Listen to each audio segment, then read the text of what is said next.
today we're looking at these things. Hub extenders. Some people call them wheel spacers, but it's unfair to call these wheel spacers because they're a little bit more involved than just your average wheel spacer. So some people love them, some people hate them. I don't know. The vehicle behind me needs them, I believe, because the wheel's just not sitting properly. We will have a look at it and we'll see once they're on what's involved putting them on, how it looks before and after and all that malarkey. So let's get going. We'll show you exactly step by step what we're going to have to do. Let's get to it.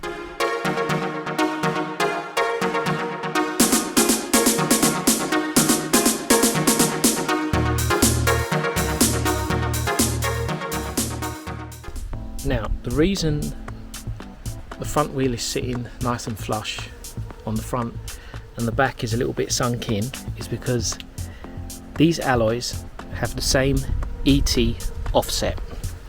Now what that means is every alloy has an ET number.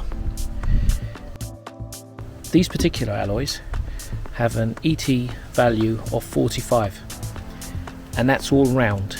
That's why the fronts sit lovely and the backs, well, they sit a little bit inwards. Now when you buy alloys you can get them with different offsets and they normally call these alloys staggered, so they're exactly the same apart from the ET number is slightly different. The reason I don't go for staggered alloys is because I like to rotate my tyres after a certain amount of mileage so I get the same amount of wear all the way around. If they're staggered you can't do that because they're just going to sit wrong. So that's why today we are going to use these hub extenders, and all that's going to do, these are in particular, these are 20mm. Now everyone's going to use a different size depending on what vehicle they're using or how they want their alloy to sit. That's obviously a matter of your own opinion of when you're fitting it, but in my particular case I'm using 20mm extenders, and that's to bring the alloy out and make it look similar to the front. So I want it to sit just under the arch. Now as I said in the beginning, some people love these, some people hate them. I use these because you bolt them directly onto the hub itself. So they're not just flopping about in between the alloy and the hub and then you put the bolts through it. No, you bolt these up to the hub and then you bolt the alloys to these. So in effect you're still bolting your alloys onto a hub. It's as simple as that. So we'll get the wheel off. There's one thing I actually want to pick on in my particular case as well, because what had happened was when I bought these, the advert said I can use my original bolts, which are these, and to bolt these in place. They were too long, they were way too long. They were protruding from the back and they were actually hitting the hub. So you're not going to get a tight fix, and it's going to be unsafe, it's going to be dangerous and everything else. So I actually had to buy smaller wheel bolts to accommodate. But I'll get the wheel off and I'll show you exactly what I mean. Right, now we can see exactly what I was talking about earlier. So this would be bolted onto your actual hub.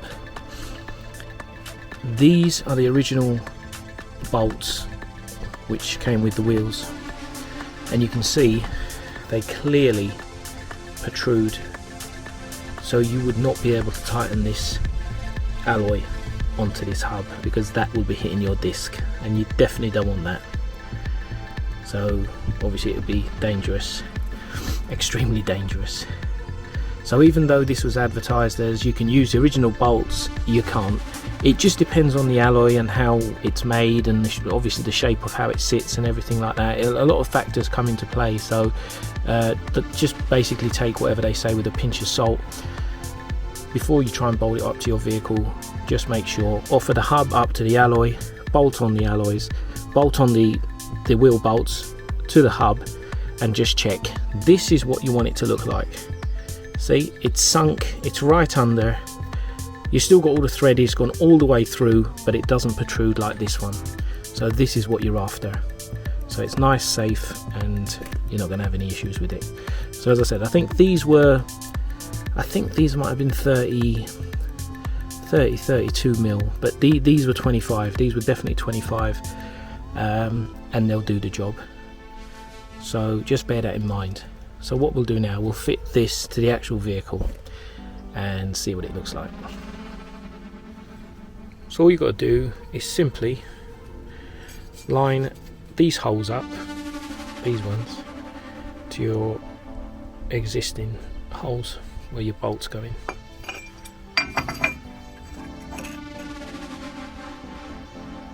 There you go, just like that. These were specifically made for a VW transporter, so the bore size is exactly the same. So the inner and outer are exactly the same. So nothing changes there,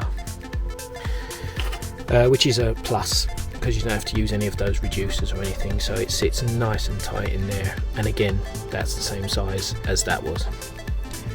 You then use the bolts, or the actual bolts that came with it, which are special short ones, and they go into there.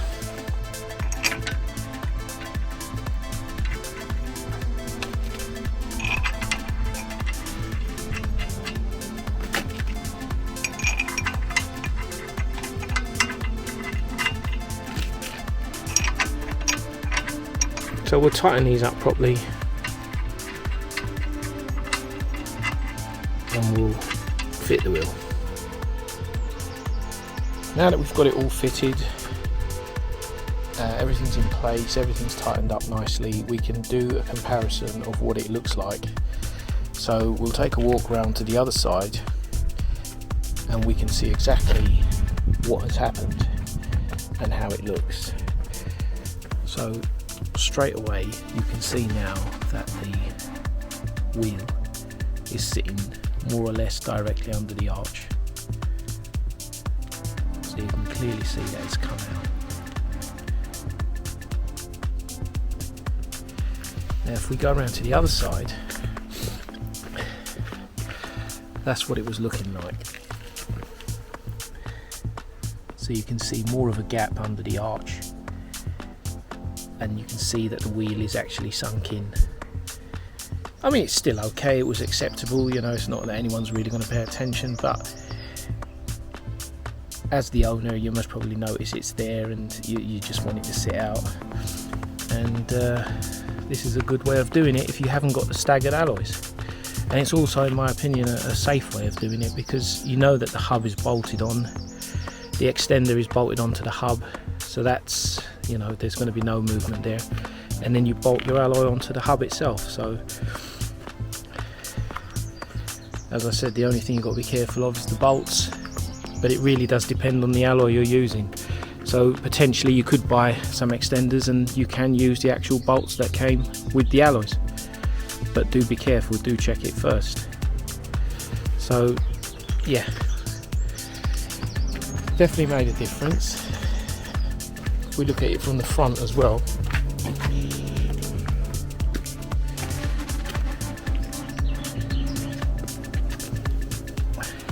you can sort of see how you can see more of the alloy.